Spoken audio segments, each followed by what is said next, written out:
मफ़न के अंदर caster sugar डालने का क्या फ़ायदा होता है? जैसे कि ये मैंने कास्टर शुगर डाली हुई है, तो मफ़न के अंदर कास्टर शुगर ने का ये फ़ायदा होता है कि इसका जो स्पंज होगा ना बिल्कुल सॉफ्ट होगा अंदर से, ठीक है?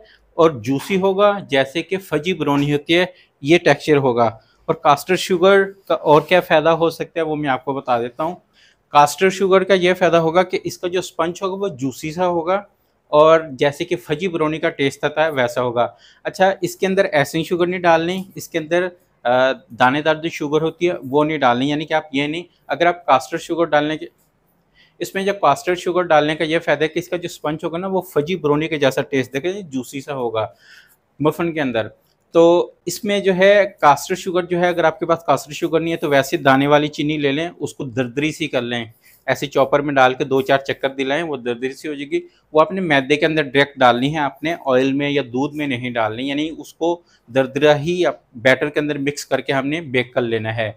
और एसिंग शुगर यहाँ नहीं डालनी, यानी कि अगर आप ये तरीका फ़ॉलो करते तो एसिंग शुगर नहीं, कास्टर शुगर या खुद आप उसको ऐसे दरदरी सी चीनी बनता है कि जैसे कि न्यू स्टूडेंट न्यू बेकर होते हैं वो बनाते हैं, तो उनका जो मफ़न होता है ना वो ऊपर से फ्लैट हो जाता है, डूम नहीं बनता। तो अगर आपके साथ भी ऐसा हो रहा है तो उसका आपने जो है ना 2 तरीके करने हैं।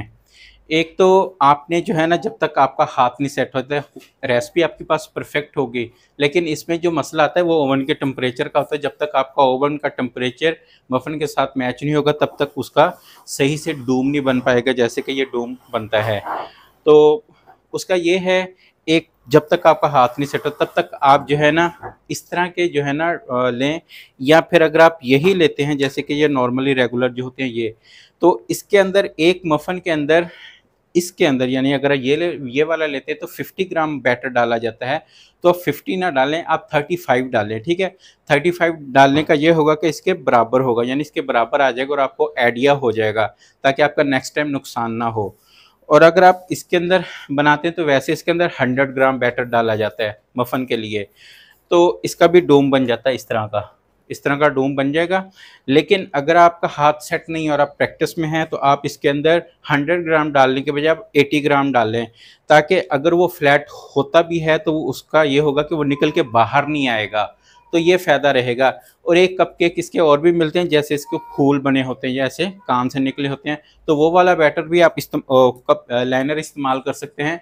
तो वो होगा कि अगर मफ़न का बैटर किसी भी वजह से वो फ्लैट होने वाला हो, तो जब उसके ऐसे बड़े-बड़े जो कान निकले होते हैं डिज़ाइनिंग के लिए, तो उसका ये फ़ायदा है को बैटर जो है ना निकल के बाहर नहीं फैलेगा।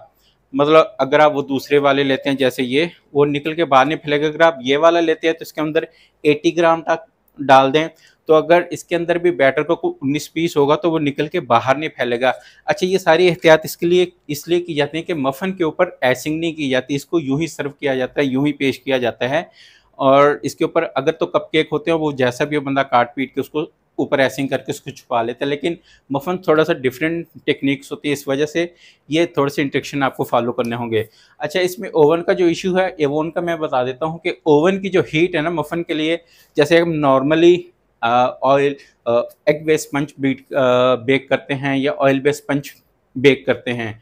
अगर आप उसको 180 की हीट पे बेक कर रहे हैं ना, तो आप मफ़न जो है ना 190 या 200 की हीट पे बेक करेंगे, यानी इसका जो टेम्परेचर होगा मफ़न के लिए थोड़ा-सा ज़्यादा होगा।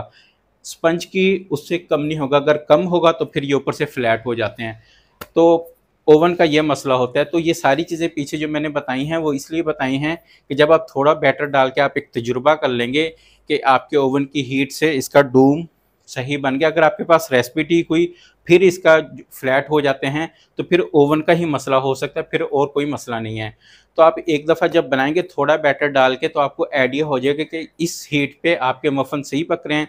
अगर उस हीट पे आपके मफ़न सही नहीं पक रहे तो टेम्परेचर आप बढ़ा दें, कम ना करें, ठीक है? बढ़ा देंगे तो फिर ये बेक हो जाएंगे। और वैसे तो ये इलेक्ट्रिक ओवन है, इसके अंदर मैंने बेक किया है तो 20 मिनट में ये बेक हो गया है, और ये 25 मिनट में, यानी कि ये वाला इसके अंदर 100 ग्राम बैटर डाला था, इसके अंदर 50 ग्राम, तो ये 25 मिनट में, ये 20 मिनट में। तो ये एक चीज़ है। अगर आपको कोई चीज़ समझ नहीं आई तो आप दोबारा मुझसे पूछ सकते हैं, इंशाल्लाह मैं आपको ज़रूर गाइड कर दूंगा। और इसमें अगर आप इन चीज़ों को प्रॉपर सीखना चाहते हैं, जैसे बेकिंग को प्रॉपर सीखना चाहते हैं, क्योंकि बेकिंग के अंदर आपको रेसिपी तो मिल सकती है लेकिन कई टिप्स होते हैं जिन्हें फॉलो करना लाजमी होता है, जैसे कि मैंने कुछ टिप्स के अंदर बताए हैं। अगर आप प्रॉपर सीखना चाहते हैं तो फेसबुक पे, व्हाट्सएप पे मेरे बेकिंग के कोर्स होते हैं फीस के साथ, ठीक है। आप वो कोर्स ऑनलाइन ज्वाइन करेंगे रिकॉर्डेड वीडियो के साथ, तो फिर आप मेरे साथ 24 घंटे अटैच हो जाएंगे। जैसे कि आपको किसी भी चीज़ की ज़रूरत पड़ती है पूछने की, कोई टिप्स चाहिए, कोई ओवन का मसला, कुछ भी, तो मैं, आप मैसेज करें, मैं आपको फ़ौरन रिप्लाई करूँगा। अगर आपको ये वीडियो समझ आई हो, अच्छी लगी हो, तो वीडियो को लाइक करें। अगर कुछ नहीं समझ आया तो कमेंट्स करें। और ये मेरा व्हाट्सअप नंबर है। बेकिंग के हवाले से आपका कोई भी क्वेश्चन है तो मुझे व्हाट्सअप पे आप अपना टिप्स ले सकते हैं। ये देखें, ये 190 की हीट है और इसका जो ऑप्शन मैंने किया हुआ है, ये इसके साथ फ़ैन और ऊपर नीचे दोनों रॉड हैं, ठीक है। ये इनेक्स कंपनी का ओवन है, AG3072, AG3072। तो ये ऑटो ओवन होता है, खुद से सब कुछ करता है। और ये इसके अंदर हमारे मफ़न बेक हो रहे हैं। तो मफ़न के लिए हीट, रेसिपी के बाद हीट का बड़ा इशू रहता है, तो इस हीट पे आप इसको बेक करें।